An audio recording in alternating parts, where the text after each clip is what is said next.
കഴിഞ്ഞ 3 ദിവസമായി മലയാളിയായ അർജുൻ അദ്ദേഹത്തിന്റെ ലോറിയോടൊപ്പം കർണാടകയിലെ അങ്കോളയിൽ മണ്ണിനടിയിൽ ജീവനോടെ കാത്തിരിക്കുകയാണ്.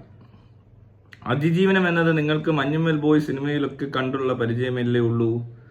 എന്നാൽ ഇതാ ഇവിടെ ജീവന് വേണ്ടിയുള്ള പിടച്ചിൽ ഇന്നേക്ക് 4-ാം ദിവസം തുടരുകയാണ്. 3 ദിവസമായി അർജുനെ പുറത്ത് എടുക്കുന്നതും പ്രതീക്ഷിച്ച് അവിടെ നിലയുറച്ച അർജുന്റെ സഹോദരനും ബന്ധുക്കളും ഇന്നൽപ്പം മുമ്പ് കൂടി പറഞ്ഞത്, ഈ നിമിഷം വരെ ഒരു JCBയും 4-5 പോലീസുകാരും ഒരു ഫയർഫോഴ്സിന്റെ വണ്ടിയും മാത്രമാണ് മണ്ണടിഞ്ഞ് അനേകം പേർ ഉള്ളിൽ കുടുങ്ങി കിടക്കുന്നുണ്ട് എന്ന് കരുതപ്പെടുന്ന ദേശീയപാതയ്ക്ക് സമീപം ഇതുവരെ എത്തിയിട്ടുള്ളത്. ഇന്ന് രാവിലെ വരെ അദ്ദേഹത്തിന്റെ ഫോൺ റിംഗ് ചെയ്തിട്ടുണ്ട്.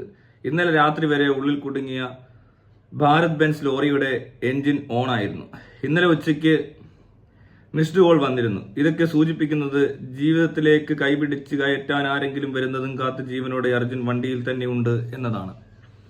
എന്നിട്ടും പ്രവർത്തനത്തിന്റെ ഒരു രീതി നോക്കുക. നമ്മളും കണ്ടതാണല്ലോ. കേരളത്തിൽ അഴുക്കുചാലിൽ പോയ മനുഷ്യന് വേണ്ടി ലോകത്ത് സാധ്യമായ എല്ലാ സംവിധാനങ്ങളും ഉപയോഗിച്ചുകൊണ്ട് ഒരു സംസ്ഥാനവും അധികാരികളും ഒരു ജനതയും ഒരു മനുഷ്യന് വേണ്ടി തിരിഞ്ഞതും കാത്തിരുന്നതും. മനുഷ്യജീവന് ഓരോ സ്റ്റേറ്റും കൊടുക്കുന്ന വിലയുടെ വ്യത്യാസം മനസ്സിലാക്കാൻ ഇത് തന്നെ ധാരാളം മതി. ഇതിപ്പോ ഇയാൾ പറയുന്നത് കേട്ടോ ഓർക്കും. ഇവിടെ ആ വെള്ളത്തിൽ വീണ ആളെ ജീവനോടെ രക്ഷിച്ചു. ഇവിടെ ഇപ്പോ അയാൾ ശരിക്കും പറഞ്ഞാൽ ഈ വെള്ളത്തിൽ മുങ്ങിയ ആൾ ജീവിച്ചിട്ടുണ്ട് എന്നുള്ളതിന് വലിയ തെളിവൊന്നുമില്ല, അല്ലെങ്കിൽ അതിനുള്ള സാധ്യത കുറവാണ് എന്നുള്ളതായിരുന്നു അതിൻ്റെ ഒരു പ്രത്യേകത. പിന്നെ ഒരു ഡെഡ് ബോഡി കുറച്ച് ഭയങ്കര കാര്യമായിട്ട് ഒരു തപ്പിയിട്ടുണ്ട്. അങ്ങനെ പല സ്ഥലത്തും എല്ലാം കഴിഞ്ഞ് എത്താറുമുണ്ട്. അല്ലെങ്കിൽ ഇതിനു മുമ്പ് എന്തെങ്കിലും ചെയ്യാനുണ്ടോ എന്ന് ചോദിച്ചാൽ അത് അറിയാത്ത ആൾക്കാരുമാണ്. ഇയാൾ എന്തുകൊണ്ട് ഈ ചെളിക്കുഴിയിൽ ഇറങ്ങുമ്പോൾ അത്രയും മാലിന്യം എന്തുകൊണ്ട് അവിടെ ഒരു വെള്ളക്കെട്ട് ഉണ്ടാകുന്നു, പ്രിവെന്റീവ് മെയിൻ്റനൻസ് എന്നൊക്കെ പറയുന്ന പോലത്തെ മെയിൻ്റനൻസുകൾ നടക്കാതെ പോയത് കൊണ്ട്. പക്ഷെ ഇവിടെ മണ്ണിടിച്ചിൽപ്പെട്ട് മണ്ണിനടിയിൽ ഒരു ലോറിക്കകത്ത് കുടുങ്ങിയ ഒരു മനുഷ്യൻ 4 ദിവസം നാഷണൽ ഹൈവേ, അവിടുത്തെ രക്ഷാപ്രവർത്തനത്തിന്റെ രീതിയാണ്. നാഷണൽ ഹൈവേ ഇത് മതിയോ? അല്ല, ഇതൊക്കെ പറയുമ്പോഴേ ഇത് ആരും അങ്ങോട്ടും ഇങ്ങോട്ടും കുറ്റപ്പെടുത്തേണ്ട ആവശ്യമൊന്നുമില്ല. മൊത്തത്തിൽ ഈ രാജ്യത്ത് ഇതൊക്കെയാണ് നടന്നുകൊണ്ടിരിക്കുന്നത്, അത്രേ ഉള്ളൂ. ഇവിടെ ആണെങ്കിൽ മല മറിച്ചേനെ എന്നൊക്കെ ഉള്ളത് അതൊക്കെ വെറുതെ, അങ്ങനെയൊന്നുമില്ല. ഇത് നമ്മൾ അറിഞ്ഞിട്ടുള്ള കേസുകൾ. പണ്ടൊരു ബാബുവോ ഏണ്ടൊരുത്തന്നെ മലയുടെ ഇടുക്കിലെങ്ങാണ്ട് കയറി ഇരുന്നപ്പോൾ പട്ടാളം വന്ന് രക്ഷിക്കുന്ന ഒരു സംഭവമുണ്ട്. ഇങ്ങനെയുള്ള അവസരത്തിലൊക്കെ ഈ പോലീസിനും ഫയർഫോഴ്സിനും ഒന്നും കഴകത്തില്ലെങ്കിൽ പട്ടാളത്തെ വിളിക്കുക എന്നുള്ളത് ചെയ്യാൻ പോലും കഴിയാത്ത ഏതെങ്കിലും ഒരു അഡ്മിനിസ്ട്രേറ്റീവ് മാനേജറോ അല്ലെങ്കിൽ പ്രൊജക്ട് മാനേജറോ ആരെങ്കിലും ഉണ്ടോ? അല്ലെങ്കിൽ ഓപ്പറേഷൻസ് മാനേജറോ അവിടെ ഇരിപ്പില്ലേ? ഇവർക്ക് ആർക്കും ഇതൊന്നും ചെയ്യാൻ അറിയത്തില്ല. അവരതിനുവേണ്ടി ഒന്നും നോക്കുന്നുമില്ല. ഇത്രയും വിലയൊക്കെ ഉള്ളൂ. ഇവിടെ മനുഷ്യന് വില കുറവാകുന്നത് മനുഷ്യൻ ഇത്രയും പെറ്റ് കൂട്ടിക്കഴിഞ്ഞാൽ 140 കോടി ജനം ഉണ്ടായാൽ ചിലപ്പോൾ ഇങ്ങനെയൊക്കെ സാധിക്കത്തുള്ളൂ. ഒരുപാട് മനുഷ്യരുണ്ടായിട്ട് കാര്യമില്ല. ഒരുപാട് മനുഷ്യർ കുറവുള്ള രാജ്യങ്ങളുണ്ട്. ചൈന ഒരുപാട് മനുഷ്യർ കൂടുതലാണെങ്കിൽ ഇതുപോലുള്ള സംഭവങ്ങൾ ഉണ്ടായാൽ പെട്ടെന്ന് തന്നെ റെസ്ക്യൂ ഓപ്പറേഷൻസ് അവരുടെ സ്റ്റൈലിൽ നടത്തി തരും. അതൊക്കെ ഭയങ്കര ഇന്റർനാഷണൽ സ്റ്റാൻഡേർഡും ആയിരിക്കും. അല്ലെ പിന്നെ ഈ 140 കോടി ജനത്തിന് മതം ഉണ്ടാവാൻ പാടില്ല. ചൈനയിൽ അതില്ല, ഇത് വിശ്വാസികളില്ലല്ലോ. ആ രാജ്യത്ത് മതമില്ലാഞ്ഞത് കൊണ്ട് അവിടെ 140 കോടി ഉണ്ടെങ്കിലും കുഴപ്പമില്ല. ഇവിടെ അതല്ല. ഇവിടെ മതം, ജാതി, വർഗീയത, പിന്നെ ഈ തൊലിഞ്ഞ രാഷ്ട്രീയം, ഇതുകൊണ്ട് ഇവിടെ രക്ഷപ്പെടാൻ പോകുന്നില്ല. എല്ലാം പെറ്റുകൂട്ടുന്നത് വിവരമുള്ളവരാണെങ്കിലും കുഴപ്പമില്ല. ഇത് തീരെ വിവരവും വിദ്യാഭ്യാസവും ഇല്ലാത്ത ഈ അന്ധവിശ്വാസികളായ മനുഷ്യർ പെറ്റുകൂട്ടിയപ്പോൾ ഉള്ള ഒരു പ്രശ്നമാണിത്. അത് നമ്മൾ ഓരോരുത്തരും ഏത് സമയത്തും പ്രതീക്ഷിക്കാം. ആരും ഇവിടെ നിന്ന് രക്ഷപ്പെട്ടു പോകാൻ ഇപ്പം എന്തെങ്കിലും അസുഖം വന്നാലും രക്ഷപ്പെടാനുള്ള ചാൻസ് ഒക്കെ കുറവാണ് ചിലപ്പോൾ മറ്റു രാജ്യങ്ങളെ അപേക്ഷിച്ച് നോക്കുമ്പോൾ. കാര്യമായിട്ട് എന്തെങ്കിലും പറ്റിക്കഴിഞ്ഞാലും പിന്നെ ദുരിത ജീവിതം. പിന്നെ ആരുടെയും ഇത്രയും പൈസയുള്ള ഇവിടുത്തെ ഹാപ്പിനെസിൻ്റെ എടുത്ത് നോക്ക്. എന്താണ്? എല്ലാവരും പീഡിപ്പിക്കപ്പെട്ടുകൊണ്ടിരിക്കുന്നു. ഏറ്റവും കൂടുതൽ പീഡിപ്പിക്കപ്പെടുന്ന കൊച്ചുകുട്ടികളും പട്ടികളും പൂച്ചകളും പിന്നെ സ്ത്രീകളുമാണ്. ഇവിടെ പക്ഷേ സ്ത്രീയെ പീഡിപ്പിച്ചു, സ്ത്രീകൾ ഭയങ്കരമായ ദുരിതം അനുഭവിക്കുന്നു എന്ന് പറഞ്ഞുകൊണ്ട് പൊക്കി പിടിച്ചു നടന്ന കുറേ സ്ത്രീകളൊക്കെ കൂടെ ഈ വീഡിയോ ഒക്കെ കണ്ട് സപ്പോർട്ട് ചെയ്യുന്നത് കൊച്ചുങ്ങൾ ആ വീഡിയോ കാണുന്നില്ലല്ലോ. അതുകൊണ്ട് റവന്യൂ ഉള്ള ഒരു പരിപാടി ആയതുകൊണ്ട് സ്ത്രീകളാണ് ഏറ്റവും കൂടുതൽ പീഡിപ്പിക്കപ്പെടുന്നതെന്നൊക്കെ പറഞ്ഞുകൊണ്ട് ചുമ്മാ പറഞ്ഞുകൊണ്ട് നടക്കും. അപ്പോൾ ആ പറയുന്നവർക്ക് ഭയങ്കര കയ്യടി കിട്ടും. ആ പരിപാടിക്ക് കുറച്ച് തിരിച്ച് മറ്റേ റേറ്റിംഗ് അങ്ങനെയുള്ള കാര്യങ്ങളൊക്കെ കയറിപ്പോയിട്ട് കുറച്ച് ചിക്കിലി കിട്ടുന്ന പരിപാടി ആയതുകൊണ്ട് അതിനകത്തൊക്കെ മീഡിയയും ചർച്ചയൊക്കെ നടക്കും. കുഞ്ഞുങ്ങളും കുട്ടികളും ഒന്നും ഇതൊന്നും അത് പറയാനില്ലാത്തതുകൊണ്ടും അവരുടെ ഒരു പ്രായം കഴിയുമ്പോൾ മീറ്റു എന്നൊക്കെ പറഞ്ഞ് വന്നപ്പോൾ കണ്ടില്ലേ, അന്നും ഇവിടെ ചാനലുകാരുണ്ട്, ഇവിടെ ചർച്ച നടക്കുന്നുണ്ട്, ഇവിടെ പോലീസുണ്ട്, പട്ടാളമുണ്ട്, അല്ലെങ്കിൽ വേണ്ട ഇവിടെ ഭയങ്കരമായ രാഷ്ട്രീയവും മുതിഞ്ഞ എന്താ പറയണ്ടേ മതങ്ങൾ, മൊറാലിറ്റി പഠിപ്പിച്ച മതങ്ങളൊക്കെ ഇരുന്ന കാലഘട്ടത്തിൽ ജനിച്ചു വളർന്നവർ അന്ന് ടി വിയൊക്കെ ഉള്ളൂ. ഒരിടത്തും ആരും ഒന്നും പറഞ്ഞു കേൾക്കാത്ത സംഭവമാണ് മീറ്റു വന്നപ്പോൾ കേട്ടല്ലോ. എന്തോരം പിള്ളേരാ വന്ന് പറഞ്ഞ് പെൺകുട്ടികൾ അവരുടെ പീഡനാനുഭവങ്ങൾ പിന്നെ തുറന്ന് പറയാൻ തുടങ്ങിയപ്പോൾ ദാണ്ട് കിടക്കുന്നു. ഇവർ അന്നും ഈ കേരളം 1-ാം നമ്പറും പ്രബുദ്ധ മലയാളിയും പിന്നെന്താ മലയാളി പൊളിയൊക്കെ തന്നെയാണ് അന്നും ഇന്നും. അതുപോലെ തന്നെ പണഞ്ഞ് ചുമ്മാ നടപ്പുണ്ട് ഇങ്ങനെ ഗീർവാണും അടിച്ച് പൊങ്ങച്ചം പറഞ്ഞ് നടക്കുന്ന വെറും പാഴ് മനുഷ്യർ. ഓരോ സ്റ്റേറ്റിനൊക്കെ മുറ്റ സ്ട്രേറ്റ്. ഈ ഇപ്പോഴത്തെ വളർന്നു വരുന്ന തലമുറ പറയാൻ പോകുന്ന പീഡന കഥകൾ കേട്ട് കഴിഞ്ഞാൽ ഇന്നത്തെ ഇവിടുത്തെ ഈ സ്ത്രീകളെ പീഡിപ്പിക്കപ്പെട്ടു, സ്ത്രീകൾ അങ്ങനെ ആക്കി, സ്ത്രീകളെ മറ്റേ തടഞ്ഞു വെച്ചു, അതാക്കി ഇതാക്കി എന്നൊക്കെ പറഞ്ഞ് നടക്കുന്ന സംഭവങ്ങളെക്കാൾ കൂടുതൽ വരും. അപ്പോൾ അതിനകത്ത് പെൺകുട്ടികളായ കുട്ടികളുണ്ടോ, ആ കുട്ടികൾ കുറച്ചുകൂടെ മുതിർന്നു കഴിയുമ്പോൾ ഈ മാർക്കറ്റിലേക്ക് ഇറങ്ങി കഴിയുമ്പോൾ മീഡിയ അറ്റൻഷനും അതുപോലെ തന്നെ മറ്റുള്ള പല സംഘടനകൾക്കോ എന്തെങ്കിലുമൊക്കെ ആവശ്യക്കാർക്കോ ഒക്കെ കാശുണ്ടാക്കാൻ പറ്റുന്ന ഒരു സംഭവത്തിൽ എത്തിക്കഴിയുമ്പോൾ ഇവരെ താങ്ങാൻ ആൾ വരും. അതുവരെ പിന്നെ പട്ടിയും പൂച്ച് അതുങ്ങളെ ഡെയിലി കുഞ്ഞുങ്ങൾ ചുമ്മാ ഓടിക്കിടന്ന് വണ്ടി കയറിച്ചാവുക. എന്തെല്ലാം മൃഗങ്ങളെ പീഡിപ്പിക്കുന്ന പക്ഷികളെ പീഡിപ്പിക്കുന്ന ചുമ്മാ വെറുതെ ഒരു കാര്യമില്ല അത്. എന്നാൽ അതിനൊക്കെ ഒരുപാട് ഫണ്ട് ഇവിടെ ഉപയോഗിക്കുന്നുണ്ട്. അതാ രസം. മൃഗസംരക്ഷണത്തിൻ്റെ ഫണ്ട്, പട്ടികൾക്ക് വാക്സിനേഷൻ, ആൻറ്റി റേബീസ് വാക്സിനേഷന്, അതുപോലെ തന്നെ സ്റ്റെറിലൈസേഷൻ, ഇങ്ങനത്തെ കാര്യങ്ങൾക്കൊക്കെ ഒരുപാട് പൈസ വിനിയോഗിക്കുന്നുണ്ട് എന്ന് പറഞ്ഞ് കണക്കുകൾ സൂചിപ്പിക്കുന്നു. പക്ഷേ അതിനുള്ള നടക്കുന്നുണ്ടോ എന്ന് ഇവിടുത്തെ തെരുവ് നായ്ക്കൾ പെറ്റുകൂട്ടുന്ന കണ്ടാൽ അറിയാം. ഈ തെരുവ് നായ്ക്കളുടെ പ്രസവത്തേക്കാൾ കൂടുതൽ മനുഷ്യൻ എന്ന് പറഞ്ഞ ഈ ജീവിയുടെ പ്രസവം ഒന്ന് കുറയ്ക്കാൻ പറ്റിയിരുന്നു. കുറേ എണ്ണത്തിന് വന്ധീകരിക്കുവാണെങ്കിൽ കുറച്ചുകൂടെ പ്രയോജനം ഉണ്ടാവും ഈ നാടിന്. പിന്നെ ഈ ചിറ്റിലപ്പള്ളിയെ പോലത്തെ ആൾക്കാർ പട്ടികളെ കൊട്ടേഷൻ കൊടുത്ത് വിളിച്ച് ഓരോ പരിപാടികളൊക്കെ അവതരിപ്പിക്കുന്നുണ്ട്. വലിയ വലിയ ആളുകളാണ്. ഭയങ്കര മനുഷ്യസ്നേഹമാണെന്നാണ് തോന്നുന്നത്. എന്താണേലും അയാളുടെ തലയ്ക്കകത്തിരിക്കുന്ന തീട്ടത്തിൻ്റെ അളവ് ഏകദേശം എത്രത്തോളം വരുമെന്ന് എനിക്കറിയത്തില്ല. പുള്ളി ഏതായാലും വല്ല കൊച്ചിലെ വല്ല പട്ടി വല്ലതും കടിച്ചു കാണുന്നു. അതിൻ്റെ വിരോധം ഒരുതരം മാനസിക ബുദ്ധിമുട്ടാണ്. അയാൾ വല്ല സൈക്കാട്രിക് ട്രീറ്റ്മെൻറ്റോ അല്ലെങ്കിൽ സൈക്കോളജി കൗൺസിലിംഗ് എടുത്താൽ മാറത്തില്ല, ട്രീറ്റ്മെൻറ്റ് എടുക്കേണ്ടി വരും. അല്ലെങ്കിൽ ഇങ്ങനത്തെ ഇത്രയും ഫോബിയ അല്ലെങ്കിൽ ഒബ്സഷൻ ഇങ്ങനത്തെ കാര്യങ്ങളൊന്നും മാറാൻ പോകുന്നില്ല. അല്ലെങ്കിൽ മനുഷ്യനെ ഏറ്റവും കൂടുതൽ വന്ന കൊതുകിനോടില്ലാത്തൊരു ബുദ്ധിമുട്ട് കൊച്ചിയിൽ ഏറ്റവും കൂടുതലുള്ള കൊതുക. പിന്നെ ഈ പറഞ്ഞ ഇയാളെ ഈ വണ്ടർല എന്നൊക്കെ പറഞ്ഞ സ്ഥാപനത്തിലൊക്കെ ഒരു പയ്യനാണ് മരിച്ചതിന് നഷ്ടപരിഹാരം കൊടുക്കാതെ വെച്ചുകൊണ്ടിരുന്ന് ഒരുപാട് മെനക്കെടുത്തിയ സംഭവങ്ങൾ വരെ ഉണ്ട്. പിന്നെ കൊടുത്തോ ഇല്ലയോ അതുപോലും അറിയത്തില്ല ആർക്കും. ഈ വാർത്തകളൊക്കെ നമ്മൾ കാണുന്നുമുണ്ട്. അപ്പോൾ അധികം ഇതൊന്നും ഇല്ല. പുള്ളിക്കൊരു ചെറിയ പ്രശ്നമുണ്ട്, അത്രയേ ഉള്ളൂ. അത് മാനസിക പ്രശ്നമാണ്. അപ്പോൾ അതിന് എന്തൊരു നാശം ഉണ്ടാക്കിയത് കിടന്നുകൊണ്ട് ആരാണ്ടൊക്കെ കാശ് കൊടുത്ത് തെരുവുകുട്ടികളെല്ലാം അങ്ങ് കൊല്ലുക. തെരുവ് കെട്ടി വിമുക്ത കേരളം എന്നൊക്കെ പറഞ്ഞ മണ്ടൻ എന്നല്ല പറയണ്ടേ, ഭ്രാന്താണത്. തെരുവുകുട്ടികളെല്ലാം കൊല്ലുന്നതെന്ന് ഇപ്പോൾ ഒരാൾ ഇറങ്ങിയാൽ അയാൾക്ക് എന്തോരം മാനസിക രോഗമുണ്ടെന്ന് ആലോചിച്ച് നോക്ക്. ജീവിതത്തിൽ വേറെ ഏതൊക്കെ ആരോടൊക്കെ എന്തൊക്കെ കാണിക്കുന്നുണ്ടോ നമുക്ക് അറിയത്തില്ല, ഇവരുടെ ഒന്നും പേഴ്സണൽ ലൈഫിൽ എന്താ നടന്നുകൊണ്ടിരിക്കുന്നത്.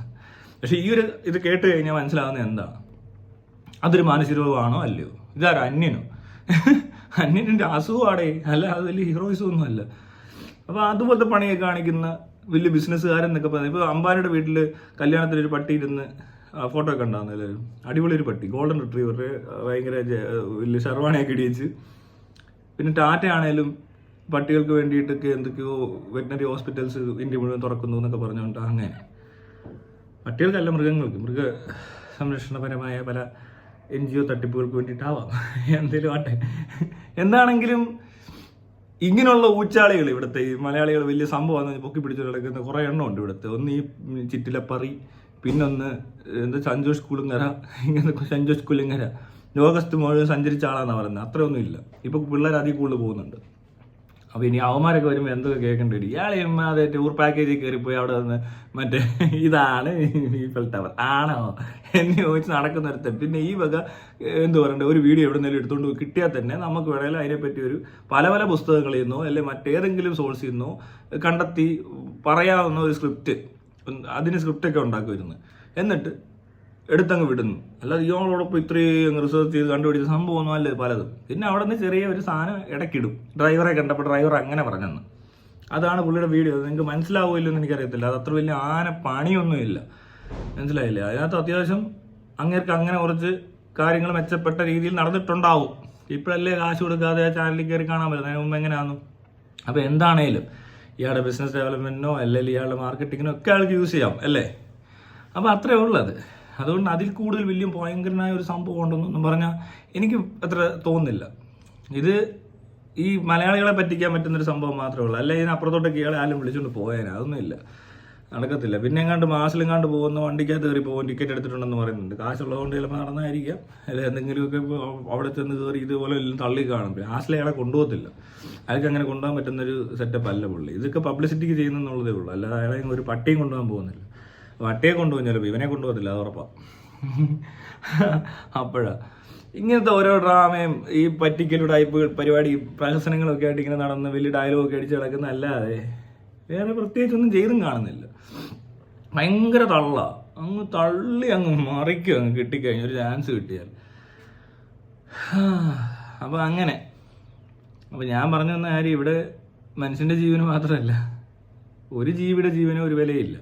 അതിന് ഇവിടുത്തെ ഭയങ്കര പ്രബുദ്ധനും അതുപോലെ തന്നെ മറ്റേ ചുറ്റിലെ പറയുവായ ആൾക്കാരെ പോലുള്ള കുറേ നാറികളും ഒക്കെ ഇതിനു വേണ്ടി പ്രവർത്തിക്കുകയാണ്, ഭയങ്കര പ്രയത്നങ്ങൾ നടത്തിക്കൊണ്ടിരിക്കുകയാണ്. അപ്പോൾ ഇങ്ങനെയുള്ള നാറികളൊക്കെ കൂടുതലുള്ള നാട്ടിൽ ഇതൊക്കെ എക്സ്പെക്ട് ചെയ്യുന്നത് ഈ പറഞ്ഞ ഇവരുടെയൊക്കെ വീട്ടുകാർ ഇവരുമൊക്കെ എന്തുവാ ചിന്തിച്ചുകൊണ്ടിരുന്നത് ആർക്കറിയാം. അവർ ഇതുപോലെ പല അവസരങ്ങളിലും മറ്റുള്ളവരുടെ ജീവൻ പോകുന്നിടത്തും അല്ലെങ്കിൽ ഇതുപോലെ എന്തെങ്കിലുമൊക്കെ ആരെങ്കിലുമൊക്കെ ചെയ്യുമ്പോഴും കൈയടിച്ചവരല്ലേ ഇവരൊക്കെ. എല്ലാവരും അങ്ങനെയുള്ളവർ തന്നെയല്ലേ ഇവിടെ ഉള്ളവർ. അല്ലാതെ ഇവരൊക്കെ ഇവിടെ വ്യത്യസ്തരാകുന്നത് സ്വന്തം ജീവിതത്തിൽ ദുരന്തം വരുന്നു അല്ലെങ്കിൽ അപകടം പറ്റുമ്പോൾ മാത്രം ചിന്തിക്കുന്ന ഒരു കാര്യമല്ലേ ഉള്ളൂ. അല്ലാതെ എന്തെല്ലാം എല്ലാ ദിവസവും കേൾക്കുന്നുണ്ട്, എന്തെങ്കിലും ഒന്ന് ആലോചിക്കുമോ? ഇല്ല, കൂടുതലൊരു അങ്ങനെയുള്ളവരല്ല ഇവിടെ. ഇവിടുത്തെ ആൾക്കാരെന്ന് പറഞ്ഞാൽ ഏറ്റവും സെൽഫിഷായിട്ടും അങ്ങനെയൊക്കെ തന്നെ ജീവിക്കുന്നവരാണ്. ഒരു പ്രതിബദ്ധതയില്ലാത്ത, ഒരു മര്യാദയ്ക്ക് ഒരു ക്യൂവിൽ പോലും നിൽക്കാതെ നാട് നീളെ തുപ്പി തുപ്പി തുപ്പി തുപ്പി തുപ്പി തുപ്പി നടക്കുന്ന ആൾക്കാർ. ആരുടെ ഒരു ദുഃഖത്തിലും പങ്കുചേരാൻ കൂടുതൽ പേർക്കും താല്പര്യമില്ല. ഇവിടുത്തെ ഒരു 80% ആൾക്കാർക്ക് താല്പര്യമില്ല. ബാക്കി ഒരു 10% ആൾക്കാരെ തട്ടിച്ചും വെട്ടിച്ചും പറ്റിച്ചും ഈ ഫിറോസ് കുന്നംപറമ്പലിനെ പോലത്തെയും അല്ലെങ്കിൽ മറ്റേതെങ്കിലും ചാറ്റ് തട്ടിപ്പുകാരൻ വന്ന് അവരെ വെട്ടിച്ച് അവരെ കൂടെ മനസ്സ് മടുപ്പിച്ച് ഒരു മനുഷ്യന് ഉപകാരം ചെയ്യാൻ കൊള്ളത്തില്ല എന്ന രീതിയിലാക്കി മാറ്റിക്കൊണ്ടിരിക്കുന്നു. അവിടെയാണ് ചാരിറ്റി വിത്ത് ക്ലാരിറ്റി എന്ന നമ്മുടെ ചാരിറ്റബിൾ ട്രസ്റ്റിൻ്റെ പ്രസക്തി ഇരിക്കുന്നത്. ഇതുപോലെ ചാരിറ്റി തട്ടിപ്പുകൾ കണ്ടു വെറുത്ത, അല്ലെങ്കിൽ കണക്കുകളും ഇല്ല, ഫുൾ പറ്റിപ്പും നടത്തി നാട്ടുകാരെ പറ്റിച്ച് ജീവിക്കുന്നവരെ ഒരു ഒരു ചെറിയൊരു ലോക്ക് എന്ന നിലയ്ക്കാണ് www.charityWithClarity.com എന്ന വെബ്സൈറ്റ് കയറി നോക്കുക. അവിടെ ആകെ ഉള്ളത് മര്യാദയ്ക്ക് ഒരാളുടെ പ്രസൻറ്റേഷൻ, അതായത് BGM ഇല്ല, സാഡ് BGM ഇല്ല, കരച്ചിലില്ല, ബഹളമില്ല, അങ്ങനെ വയ്യാത്ത ആൾക്കാരൊക്കെ തന്നെയാണ്. അവർ വേണേ കരയും, അവരെല്ലാത്തപ്പൊക്കെ വിളിച്ച് കരയാറുണ്ട്, കരഞ്ഞുകൊണ്ട് ഓരോ കാര്യങ്ങളൊക്കെ ആവശ്യപ്പെടാറുണ്ട്. അപ്പോൾ വീഡിയോ എടുക്കുമ്പോൾ അത് കാണിക്കാറില്ല, കുട്ടികളെ കാണിക്കാതിരിക്കാൻ നോക്കും. പിന്നെ ഈ കണക്കുകളും തെളിവുകളും മാത്രമേ അതിനകത്തുള്ളൂ, അല്ലാതെ ഡ്രാമ സീൻസ് ഒന്നുമില്ല. ആരൊക്കെ എത്ര കൊടുത്താലും അവിടെ അത് റിഫ്ലക്റ്റ് ചെയ്യും. അതുപോലെ തന്നെ അവർക്ക് കൊടുക്കുന്നതിൻ്റെ സ്റ്റേറ്റ്മെൻറ്റ്, മറ്റ് പല രീതികൾ, ഏതൊക്കെ രീതിയിലാണോ കണക്കുകൾ ഏറ്റവും വൃത്തിക്ക് ഏതൊരു സാധാരണക്കാരന് മനസ്സിലാകുന്ന രീതിയിൽ അവതരിപ്പിക്കാൻ പറ്റുന്നത് ആ രീതിയിൽ അവതരിപ്പിക്കുന്നുണ്ട്. പബ്ലിക്കിന് എന്താ പറയണ്ടത്, ഓഡിറ്റ് ചെയ്യാൻ പറ്റുന്ന ഒരേ ഒരു വെബ്സൈറ്റ് ഇന്ത്യയിലുള്ളൂ. അപ്പോൾ ഇതിനകത്തൊക്കെ കയറി ഇതൊന്നും കണ്ടിട്ടില്ല, പലരും കാണാത്ത പോലെ ഇരിക്കുക. എന്നെ പറഞ്ഞിട്ട് വല്ല കാര്യമുണ്ടോ? അതൊരു ഭാഗം ക്ലിയർ ആക്കുന്ന ഒരു സിസ്റ്റം ഡെവലപ്പ് ചെയ്തേക്കും, അല്ലാതെ അത് എൻ്റെ ഒരു എന്താ പറയണ്ടേ ഇതിനൊന്നും ചെയ്തേക്കും ശരിക്കും. അതിനകത്തൊന്നും എനിക്ക് എന്തെങ്കിലും മെച്ചമുണ്ടോയെന്ന് വെച്ചാൽ മെച്ചം ഇല്ലാത്ത ഒരു കാര്യവും ഇല്ല. അതുകൊണ്ട് ചിലപ്പോൾ അങ്ങനെ വല്ലതും ഉണ്ടെങ്കിലല്ല, ഇതുകൊണ്ട് എന്തെങ്കിലും ഉണ്ടാക്കിയെടുത്തിട്ട് അങ്ങ് ഉണ്ടാക്കാം എന്നുള്ള സംഭവം അതിനകത്തൂടെ നടക്കത്തേ ഇല്ല. അത് ആർക്ക് വേണേൽ ഉപയോഗിക്കാം, ആരുപയോഗിച്ചാലും അതിന് അതിൻ്റെതായ രീതിക്ക് പോയില്ലെങ്കിൽ തട്ടിപ്പ് പിടിക്കാൻ പറ്റും. തട്ടിപ്പ് അങ്ങ് തടയുക എന്ന് പറഞ്ഞാൽ തട്ടിപ്പ് ഇല്ലാണ്ടാവും എന്നല്ല, ഇല്ലാണ്ടാക്കാൻ പറ്റുന്നത് എങ്ങനെയാണ്, ആ തട്ടിപ്പ് നടത്തിയാൽ പിടിക്കാൻ പറ്റുന്ന രീതിയിൽ വിസിബിളാക്കി വെച്ചിട്ടുണ്ട്. എല്ലാവരും ഒന്ന് നോക്കിയാൽ മതി, ആർക്കും പിടിക്കാൻ പറ്റുന്നില്ല. മനസ്സിലായി? ഡൊണേറ്റ് ചെയ്യുന്ന ആ ഒരാൾ, അയാൾ ചെയ്ത പൈസ അവിടെ കിടപ്പുണ്ടോ അതപ്പുറത്ത് പോയിട്ടുണ്ടോ എന്ന് നോക്കുന്ന പരിപാടി, അത്രയും മാത്രം നോക്കിയാൽ ഒരാൾ അത് മാത്രം നോക്കിയാൽ, അല്ല കൂടുതലൊന്നും നോക്കണ്ട. നിങ്ങൾ പെട്രോൾ അടിക്കുന്ന എത്ര ഓരോ ദിവസം പെട്രോൾ അടിക്കത്തില്ല, ആ ഒരു ദിവസം പെട്രോൾ അടിക്കുമ്പോൾ 100 രൂപയ്ക്ക് അടിച്ചെങ്കിൽ 100 രൂപ ഉണ്ടോ നോക്കുന്നില്ലേ എന്ന് പറഞ്ഞ പോലെ ഇവിടെ നോക്കിയാൽ ഇവിടെ കൃത്യമായിട്ട് കാണാൻ പറ്റും. 100 രൂപയ്ക്ക് അവിടെ അടിച്ചപ്പോൾ പെട്രോൾ പമ്പുകാരെ പറ്റിച്ചു. അപ്പോൾ എന്ത് ചെയ്തു, നമ്മുടെ വണ്ടിക്കകത്തൊരു സെൻസർ ഫിറ്റ് ചെയ്തു, ഇതിനകത്ത് ഇത്രയും 100 രൂപയുടെ പെട്രോൾ വീണോ എന്ന്. അതാണ് ചാരിറ്റി വിത്ത് ക്ലാരിറ്റി. ഇത് വളരെ സിമ്പിളാണ്, ഏതൊരു സാധാരണക്കാരെ കണ്ടാലും മനസ്സിലാവും. ചെറിയ കണക്കേ ഉള്ളൂ, കൊടുത്തതും വാങ്ങിയതും.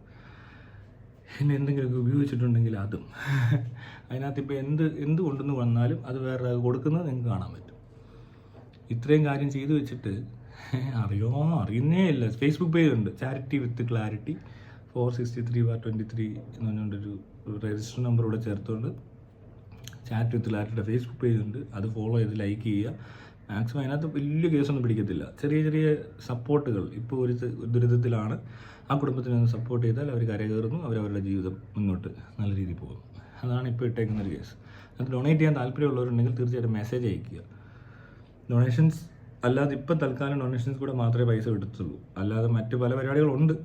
ഡൊണേഷൻസിൽ നിന്ന് അല്ലാതെ നമ്മളൊരു യൂട്യൂബ് ചാനലിൽ ഒരു വീഡിയോ ഇട്ട് കഴിഞ്ഞിട്ട് ആ വീഡിയോയുടെ കാണുന്നവരുടെ റവന്യൂ എല്ലാം എടുത്ത് ചാരിറ്റിക്ക് ഡൈവേർട്ട് ചെയ്യുന്നുണ്ട്. അങ്ങനെ കുറേ പരിപാടിയുണ്ട്. അപ്പോൾ അതിനകത്ത് അധികം പൈസ ഒന്നും കിട്ടുന്നില്ല. ഞാൻ അതുപോലത്തെ വീഡിയോസ് ഷെയർ ചെയ്യാനായിട്ട് ഗ്രൂപ്പൊക്കെ ഉണ്ടാക്കിക്കൊണ്ടിരിക്കുക. അപ്പോൾ അതുകൂടെ കഴിഞ്ഞാൽ പിന്നെ അതിൻ്റെ റവന്യൂവും കൂടെ എടുത്ത് എൻ്റെ വീഡിയോ ഒന്നും അല്ല, വേറെ ആൾക്കാർക്ക് പ്രയോജനപ്രദമായ സൈക്കോളജി, മെഡിക്കൽ, സൈക്യാട്രി അല്ലെങ്കിൽ ലീഗൽ അങ്ങനെയുള്ള കാര്യങ്ങളെപ്പറ്റി സംസാരിക്കുന്ന വീഡിയോസ് ആയിരിക്കും അതിനകത്ത് വരുന്നത്. അപ്പോൾ എല്ലാവർക്കും പ്രയോജനമുള്ളവരും വീഡിയോസ് എല്ലാവരും ചെയ്തിട്ടുള്ളവരൊക്കെ തന്നെ ആയിരിക്കും. പക്ഷേ ഈ വീഡിയോ കണ്ടു കഴിഞ്ഞാൽ അതിൻ്റെ പൈസ ഉറപ്പായിട്ടും അത് വേറൊരാളുടെ ചികിത്സാ സഹായമോ അല്ലെങ്കിൽ പഠന സഹായമോ എന്തെങ്കിലുമൊക്കെ ആയിട്ട് മാറ്റി എടുക്കുന്നതായിരിക്കും. അപ്പോൾ ചാറ്റ് വിത്ത് ലാറ്റയുടെ ഫേസ്ബുക്ക് പേജ് ലൈക്ക് ചെയ്യുക. ഈ പറഞ്ഞ ഇതുപോലുള്ള സംഭവങ്ങളെ കാണുമ്പോൾ വെറുതെ മിഴിച്ച് നിൽക്കുക, ഞെട്ടി നിൽക്കുക, അതൊക്കെ ഇപ്പോൾ തൽക്കാലം നമുക്ക് പറ്റത്തുള്ളൂ. ഇതല്ലാതെ മറ്റൊരു രീതിയിലേക്ക് കാര്യങ്ങൾ നടത്താൻ കേപ്പബിളായിട്ടുള്ള ഉന്നത ഉദ്യോഗസ്ഥരൊന്നും നമ്മുടെ നാട്ടിലില്ല.